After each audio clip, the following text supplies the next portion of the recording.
Non-existent class and Mel. We are doing our presentation today on the Columbine shooting. To start off, I'm Stephen Dove. I'm Tyler Morris. Jordan Hemstra. And Chris Moore. Okay, so to start things off, some key topics we're going to be going over include a case summary, so what actually happened during this crisis. We're going to go over the investigation process, so what took place afterwards. We're going to do a background history of both Eric and Dylan, and we're going to correlate the theories into this case. So to start off with a case summary, I'm going to do an overview of the case. I'm going to follow up with a timeline of events. I'm going to show some evidence that led up to the shooting and what could actually be a predictor that people could have guessed led to the shooting. I'm also going to show some evidence gathered after the shooting and the outcome of this. So to start off, what happened on April 20th, 1999 in Littleton, Colorado. It was a mass shooting at Columbine High School. The two people who committed this act was Eric Harris, who was 18 years old at the time, and Dylan Klebold, who was 17, and they each successfully cemented their names in history. They used guns and other sorts of weapons. They created homemade pipe bombs. They had sawed-off shotguns, pistols, rifles, and they actually created 2 propane bombs that were planted in cafeteria that were set to detonate and kill over 400 students. So a timeline of events, before 11:08 a.m., it wasn't actually known at what time they did this, but they planted 2 propane bombs in the cafeteria of the school. These propane bombs were set to detonate at 11:17 a.m. when the cafeteria would be full of students on their lunch. At 11:17 a.m. there was upwards of 400 students. At 11:08 a.m. the plans began to unravel, meaning that Dylan and Eric made their way from their house to their school. At 11:09 a.m. when Eric arrived at a school in the parking lot, one of his fellow friends, Brooks Brown, who he was alleged to have made death threats on his website a year prior to this, spoke to him in the parking lot and actually cussed him out. And Brooks Brown stated later on that he was surprised that Eric didn't kill him on sight, but Eric told him to leave and run away from the school, and Brooks Brown did. At 11:12 a.m. Eric and Dylan met in the parking lot together. They geared up, they armed themselves with weapons and bombs. At 11:17, this is when the spree begins. Their bomb was set to detonate, but it failed to detonate, thankfully. And knowing this, that the bombs didn't detonate, they improvised and made their way into the school. The original plan was to kill as many students as they could with these 2 propane bombs in the cafeteria, go into the school and clean up what the bombs didn't kill. And so they just made their way into the school without those bombs blowing up, and they actually made their first 2 kills. They killed one female student, and then they paralyzed another with an injury. At this time, emergency warnings were given by teachers, but students at the time, since this was at the end of the school year, they thought it was a senior prank, and they didn't think anything of it, and they didn't take these emergency warnings seriously, so they didn't evacuate at all. At 11:24, 7 minutes after the first emergency warnings, teachers eventually got the students to evacuate and hide and take cover and protect themselves.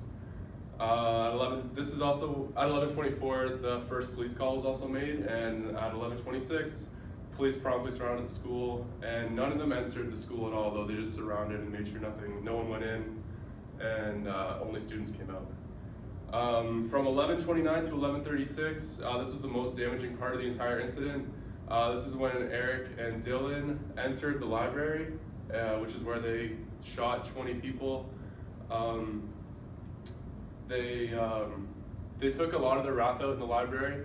They didn't specific anyone in particular. There was jocks at the school that people were alleged to believe that this attack was supposed to be made out for. But after an encounter in the library with a jock, Dylan and him had a conversation, and Dylan actually let him leave. 11:36, the shooting in the library ends with impactful evidence, which is what I was saying. Dylan spoke to a man named Evan Todd, who was a jock, and he let Evan live. At approximately 11:45 a.m. was the first suicide attempt made by Dylan and Eric. They went back into the cafeteria with the 2 propane bombs that didn't detonate, and they shot at them, hoping that they would blow up, and it would have resulted in their death. At 11:56 a.m., Eric's father called police, and he actually thought himself, prior to even anyone knowing, he accused his son of being one of the killers. At 12:02 p.m. was their second suicide attempt. This was followed through when Eric and Dylan made their way back into the library and they had a shootout with the police. Through this exchange of bullets, no one got injured. And then after the shootout, Eric and Dylan at 12:08 p.m. Committed suicide, both by shooting themselves in the head. Evidence leading up to the shooting. So there was previous criminal activity in January prior to this. Eric and Dylan stole electronics out of a unoccupied van. Eric's death threats, as I mentioned, via internet, as well as Eric's mental illness and subsequent issues. He was prescribed Zoloft for depression, and he admitted that it was causing him to have suicidal and homicidal ideations, and the prescription never changed. Evidence gathered after included journals and homemade videos. You could see Dylan and Eric talking in videos and writing stuff in their journals about their thoughts and concerns and things that they plan to do up to a year prior to the attack. And this is the outcome of the tragedy. There was 13 people killed, 12 students, 1 teacher, and 23 people injured. As you can see, everyone is very young. The oldest person was 19 years old, and the youngest was 14 who died. And it was originally thought that there was groups that they were going to pick to attack. And many of these groups that were believed to be the jocks, minorities, and Christians. As Steve mentioned, there was the incident in the library with the jock. There was also one documented that's a little strange, but there's a Christian outside of the school when they were in the parking lot while their attacks were beginning, and they asked them if she believed in God after they shot them, and then when she said yes, they walked away. But it was later discovered that there were no certain groups that they were targeting, and that their main objective was to make as many casualties as possible out of the event. The explosive devices, they had many explosive devices and wanted a lot of damage in this event. The attacks began in the parking lot, and they had multiple devices on their vehicles, and that's where the shootings began, and 2 people were killed, I believe, outside of the school. And there was also diversion bombs to kind of draw attention away from the event. And as for most of the bombs in the school, they were planted in high volume areas such as the cafeteria, library, and the hallways of the school, just to try to once again get the most fatalities out of the event. And in total there were 76 devices in the school. Only 30 of them exploded, so 46 of them didn't, and there was another 23 of them found at the houses of each of the 2. And their connection to the Trenchcoat Mafia, it's not concrete. Their connection, there was definitely minimal connection. They kind of idolized them. They were a group seen as a bunch of misfits and outcasts, which was kind of how Eric and Dylan fit in, and they often were seen wearing trench coats. They were on the day of the shooting as well. And the members, they interviewed all the members after the shooting as part of the investigation. They all had minimal connection to it, although it was in an online group chat that the group applauded what they did and wanted more damage to happen that day that Eric and Dylan did. And the gun possessions, a lot of people wonder how they got possessions of these guns. So Robin Anderson was a friend of the 2, and she purchased 2 shotguns and a rifle for the 2 of them, and she was not actually criminally charged. She was 18 at the time of the purchase, so it was a legal purchase. She's just considered a witness. There were lawsuits taken out against her following by the victims of the shooting. And Mark Maines, he sold weapons to Eric and Dylan directly, as well as ammunition, and they were both underage at the time.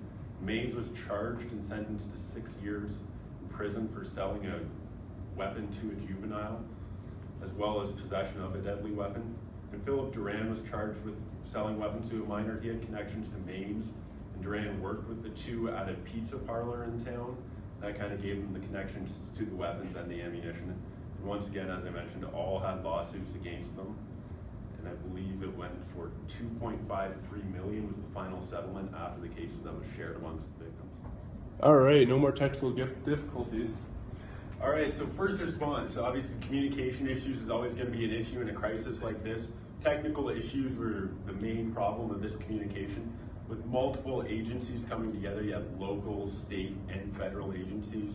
This made for surrounding the perimeter difficult, and it even led to multiple descriptions of the gunman, and at one point they even thought there was more than 2 gunmen. It was just an all-around mess on the communication side, just because they couldn't involve multiple agencies on one radio. And the medical response difficulties, the medical response staff were obviously attending to the victims outside that escaped, and they tried to go into the building before it was cleared. And Eric and Dylan, they were kind of attacking anyone of authority, anyone that could stop them from what they were planning to do. So they were firing away at the medical response teams as fast as they could try to get in the building. In the aftermath, after any event like this, they're going to attempt to try and change gun laws, as we saw earlier this year with the Las Vegas shootings, and how a minor can get possession of guns so easily. The schools adapted to zero tolerance policies. So basically, any behavioral issues within the school or any violent threats, they're going to report that to the police right away and try to stop this from happening. Obviously, this was a huge incident. 13 people died, one of the largest school shootings in American history. And Columbine inspires copycat attempts. There's people still trying to redo what Eric and Dylan did today. And I believe it's 17 school shootings have been replicated off of the Columbine shootings, including Sandy Hook being one of them. So we've discussed the what and the how, but now we will discuss the who.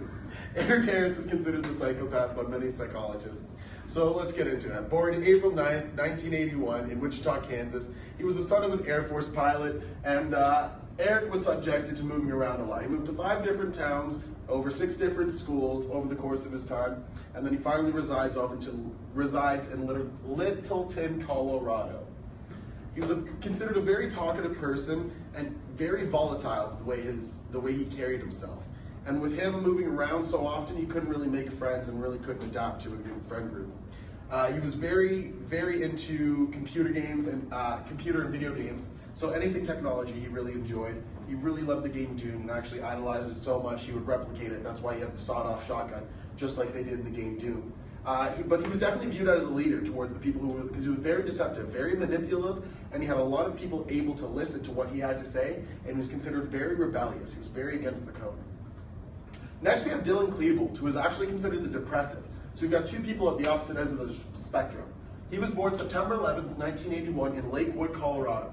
It's strange because he comes from an upper middle class family, and he was considered actually gifted. He was enrolled in multiple gifted programs in the school. He was avid on baseball teams, t-ball teams, and soccer teams, and he also liked to take French class and German. So he was actually really eccentric, a very outside person. So it was really weird to see that transition from when he went from elementary school all the way to high school. When he started to make that transition through high school, people started to notice he was more shy and reserved. And that means he was more cautioned off, more kept to himself, more isolated because he couldn't fit in with everybody else, which led to him becoming more depressive and more suicidal. A lot of his professors saw in his notes that he was actually writing things that would actually implicate that he was suicidal. But like I said, he's a real ritualistic person. So collective history, Eric Harris and Dylan Klebold, they just couldn't fit into the jock culture. So anybody who wanted to play sports, they tried. Eric Harris tried to join the soccer team and just successfully couldn't. So he was at that point felt mistreated and felt lesser of. And at that point, that diminished all of his self-esteem. So then he began to hate school. You wouldn't want to go to school if it's not enjoyable. So that led to the isolation. This is take 4. I'm going to be filming just to make sure that we don't do that again. And here we go. All right. So like I was saying, them feeling mistreated and not being able to fit in with the jock culture definitely led to them being isolated and caused them to join other outside cliques, like the Trenchcoat Mafia. But like I was saying, the Trenchcoat Mafia, the people at the school didn't actually consider them actual members. They just considered them fringe members. And that's why they were hassled for as weird as they looked. And that whole group was really alienated for how different they were. I actually do believe at one point in time, the Trenchcoat Mafia was thrown, like they were all hanging out and someone threw, like a jock, threw a bag of poop at them. And it was just kind of, definitely shows you that level of where everybody sits in that school, because nothing was really done about it. Which led to the adaptation of odd behaviors because they're told you're odd, you're weird, you're crazy. They're going to act odd, weird, and crazy. And then that's not what led to the idolization of Adolf Hitler, but they definitely were super into it. In 1998, they were charged with theft, criminal mischief, and criminal trespassing, like Steve said, and they were enrolled in a diversion program. This was a Christian program, and from this program, they were actually released a month early, and this was actually 2 months before the shooting. And he was released a month early. Eric Harris was said to have so much potential and have done so well in that program that that's why they released him. He was doing so great because he's that good of a manipulator. Judgment Day is just what they refer to as the whole year of planning before the bombings and stuff like that, and the shootings. But they really learned how to make bombs from websites and from a book called The Anarchist Cookbook, which tells you how to make napalm, pipe bombs, all types of grenades, and any types of explosives. But that's what they did for the whole year. They collected and stockpiled weapons, ammunition, and explosives, and hid them in their room from their parents. So these basement tapes, these are actually something very interesting. These weren't actually released until not too long ago. So these were videos that consisted of them filming each other. So you would either have Dylan or Eric holding the camera and they would film various things. One of the videos was specifically made for the detectives. So this was an apology. Please don't arrest my family. Please don't do this. This was said by Eric. Please don't do anything to my family. Don't arrest my coworkers, my friends. They had nothing to do with it. And right after Eric says that, Dylan takes over the video and he goes, yeah, I'm sorry for all this rage. My family, you were the reason for all of this rage, blah, blah, blah, and completely reasons why he's so angry. It's almost like a farewell. It was really terrifying to know that these basement tapes were pretty much considered a visual suicide note because they knew at the end of each video that they kept making reference saying, it doesn't matter what's going to happen because this will be the end. It doesn't matter what's going to happen because we know at the end we're not going to live through this. But they actually hid them away so they could be found way after the tragedy. And the goal was for it to be actually directed by Steven Spielberg or Quentin Tarantino in a movie. So it just shows you they just wanted to be famous. They wanted to be very, very infamous. All right, so on to the theories that relate to this incident. The one that we wanted to focus on primarily was the behavioral theory. So this basically states that all human behavior is learned through rewards and punishments. Like, I do something good, I'm rewarded for something. I do something bad, I'm rewarded for, or I punish for it. And then, so this goes on to the main sub-theory, which is social learning theory. And this is the idea that we learn through media and observations. And the process that goes along with this is determined by behavioral modeling. And so that's a little picture. And then, so social learning theory, basically it's people aren't born violent, they learn to be violent, either through indirect observation or direct observation. So indirectly, that would be through media, TV, movies. Like was mentioned earlier, they were fans of violent video games and violent movies. And directly would be represented through watching, say, family abuse or something like that. So in terms of Dylan, he blamed his family for abuse as well as the bullies who were abusing him, which caused his depression, and that would be a direct. So in terms of behavioral modeling, this is the process that social learning goes through. So there's family interactions. So that, again, that's how you deal with your family, what type of situations arise, how they treat you, or even peers. Environmental experiences, this could be, like, for instance, school. They were bullied, they were outcasts. And then mass media is they learn these violent behaviors or aggressive behaviors by watching the video games that they played or the movies that they were interested in. And yeah, so it's like children are observable learners. So this is like monkey see, monkey do type deal. And there's also a study on galvanic skin response, which is like the electricity of your skin, and it's actually shown that aggressive movies or violent movies actually have a arousal proponent to it. And the fact that violent television is on so much, it's been theorized that it actually might promote violence and normalizes the negative attitudes and behavior. And so it also, again, rationalizes to the youth that this behavior is socially acceptable and therefore justified. And behavioral modeling process continued. So they may disinhibit their... All right. And we're back with take 5 of our criminology assignment. Okay, so the failure to achieve positively valued goals. Basically, the strain occurs when a youth aspires to something. So in terms of Dylan and Eric, they both aspired to find something. Like in terms of Eric, he wanted to find a place where he belonged. Like what Jordan said, how they moved around a lot, he didn't really have a situation where he fit in.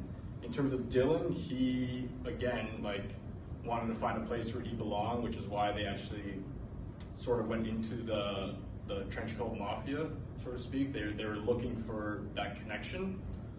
And then the disjunction of expectations and achievements. So the strain is produced when they compared themselves to, say, your peers or whatever. So everyone else is cool, everyone else knows what they want to do. They did not fit in, they were deemed outcasts, and so the stress built up. Removal of positive valued stimuli, so basically the strain is produced in a result of a loss. So their loss would be the fact that they didn't belong, and the fact that, like Dylan, what was mentioned earlier, Dylan did not feel appreciated by his own family.